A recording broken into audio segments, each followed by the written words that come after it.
Allez, dépêche-toi. Messieurs, bienvenue au camp de la Sparwin. Il ne vous reste plus qu'à effectuer au niveau technique une instruction de vie en forêt et une instruction de topographie. Vous allez vivre dans l'humidité, vous allez vivre en sous-alimentation et vous allez subir une fatigue intense. Pas de questions? En petite fouille derrière moi. Allez, c'est parti. C'est parti. Est-ce que vous feriez subir à vos hommes ce qu'on vous a fait subir? À la française. J'essaierai de faire un stage avec des objectifs bien précis, expliqués aux hommes, mais avec peut-être des difficultés physiques plus importantes. D'après vous, est-ce que c'était vraiment le stage le plus dur du monde? Je vous donne pas à manger. Ouais. Je vous mouille tout le temps, toute la journée. Je vous crie dessus. Je vous retire le sommeil. Et en plus, à certains moments du stage, je vous torture. Je ne sais pas si on peut appeler ça le stage le plus dur du monde, mais c'est un stage éprouvant. Là, vous allez effectuer très rapidement, en moins de 5 minutes, un brancard de fortune. Levez un peu là, levez les perches, voilà. Ici, quand quelque chose est bien fait, on dit voilà, c'est bien, vous avez bien fait. Quand quelque chose est mal fait, on dit voilà, t'es vraiment mauvais, il faut que tu recommences, ou on le punit. Là-bas, si c'était bien fait, on était puni. Si c'était mal fait, on était puni 2 fois plus. Ou quelquefois, si c'était mal fait, on n'était pas puni. Donc en fait, on perd un peu les notions de bien, de mal. Et je pense que c'est une formation morale intéressante. Parce que ça permet de construire une sorte de carapace autour de soi et de se durcir un peu. Voilà, c'est parfait. Le blessé a pratiquement pas bougé. Impeccable. Allez, on accélère. Accélérez, c'est bon. Allez. Là-bas, au Brésil, ils nous mettent dans des situations d'échec. Dès le départ, ils savent que la chose qu'ils nous demandent de faire est impossible. En l'occurrence, là, c'était de transporter quelqu'un qui pèse 80 kg à travers la jungle, sans faire de layons, sans enlever nos sacs à dos, dans une pente qui fait 50 degrés avec de la boue. Donc la situation d'échec, elle était là. L'instructeur, évidemment, en profite pour nous humilier, pour clamer notre incompétence. Alors l'enjeu, il est le suivant. Il est hors de question de revenir en Guyane sans avoir le stage.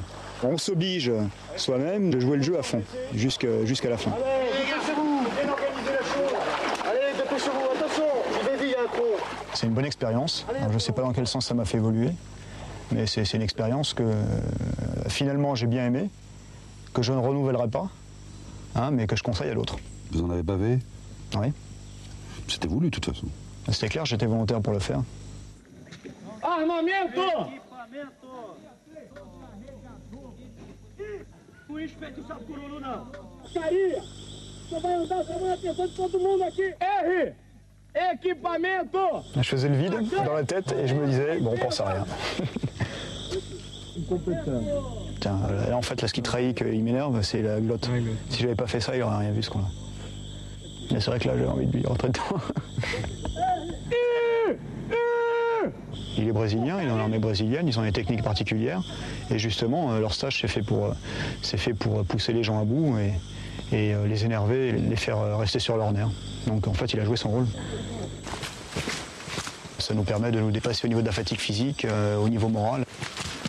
Si conflit en jungle il y a, ce sera évidemment comme ça. Il est impossible d'employer des techniques modernes dans la jungle, il n'y a que la valeur humaine qui peut faire qu'une force est supérieure à une autre. Donc là, vous allez pouvoir toucher un anaconda. Alors, les anacondas qui sont ici font à peu près entre 4 et 7 mètres de longueur, doivent peser entre 40 et 50 kg jusqu'à... Ce qu'il faut savoir, c'est que les gens qu'on envoie à Manaus, ce sont des gens que l'on choisit.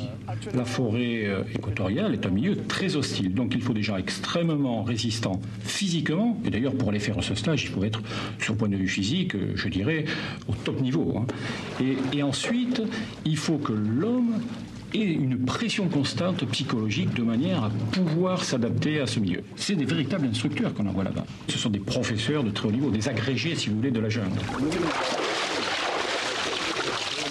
Alors le principe pour les attraper en sécurité, c'est d'essayer de les attraper sans être dans leur champ de vision. Donc soit par derrière, on attrape au niveau du cou. Une fois qu'on a le cou, à ce moment-là, il n'y a aucun problème. On sort la tête et il suffit qu'on tienne la queue pour que l'animal ne puisse pas s'entourer, ne puisse pas serrer. S'il commence à serrer, c'est très difficile de le desserrer. C'est bien le gros plan avec le serpent et ma tête. On va pas du tout voir le rapport.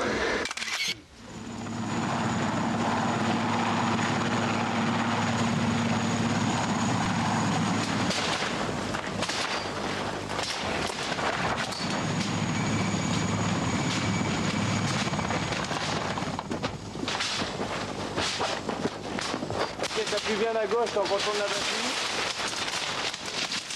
Donc on est parti du bas de Talweg ici. Là, on est sur ce mouvement de terrain là. La borne, elle doit se trouver sur notre droite. Ils sont partis de Saint-Laurent, Saint-Laurent-Saint-Jean, donc c'est une mission qui demande 30 jours, l'aller et retour, une trentaine de jours. Systématiquement, on se répartit avec le 3e REI, un certain nombre de bornes. Donc traditionnellement, c'est nous qui venons tous les ans rafraîchir un peu les zones et puis marquer la présence française sur la zone. Ah, tu prends à droite maintenant, hein? C'est bon, on contourne la bâtie là.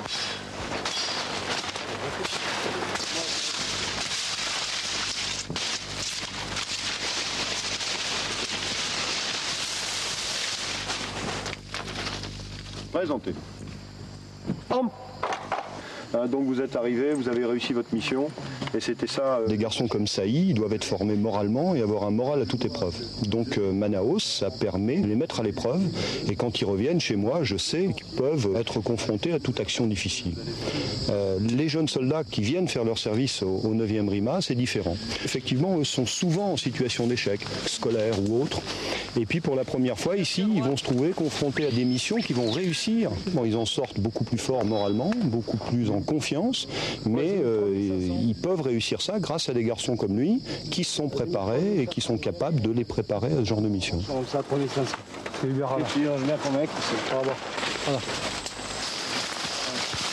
Qu'est-ce que ça fait d'avoir été le numéro combien? 67. Le numéro 67. Il n'y a plus jamais l'entendre de ma vie ce numéro, mais enfin, maintenant que vous me le rappelez. Porra, mais o 67! Olha essa baixaria aí, Orlando.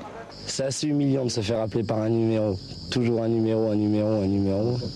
Enfin, maintenant, je le prends avec le sourire, mais là-bas, j'en avais assez gros sur la patate quand même. Exigido em dobro. Você tem consciência disso, não tem? Ils nous poussent jusqu'à l'extrême. Heureusement, j'étais avec un collègue de l'armée française. Quand on est deux, déjà, c'est plus facile. Dès qu'il y en a un qui craque, l'autre qui remonte moralement, et ainsi de suite. Tout seul, ça aurait été beaucoup plus difficile. Finalement, ce cierge, vous êtes allé le brûler? Non. J'ai manqué à ma parole, j'y ai pas encore été.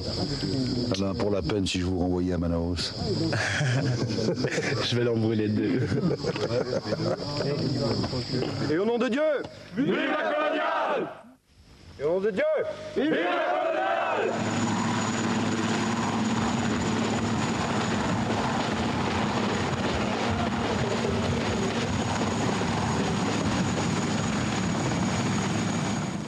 C'est certain, Manaus a marqué tous les soldats professionnels qui y sont passés. Ce n'est pas tous les jours que l'on perd son nom et que l'on devient un simple numéro, mais ce qui n'est somme toute qu'un jeu un peu cruel, un entraînement pour baroudeurs confirmé, peut un jour devenir réalité et ceux qui auront été préparés à n'être plus rien auront peut-être plus que d'autres la force de rester quelqu'un. À très bientôt, bonsoir.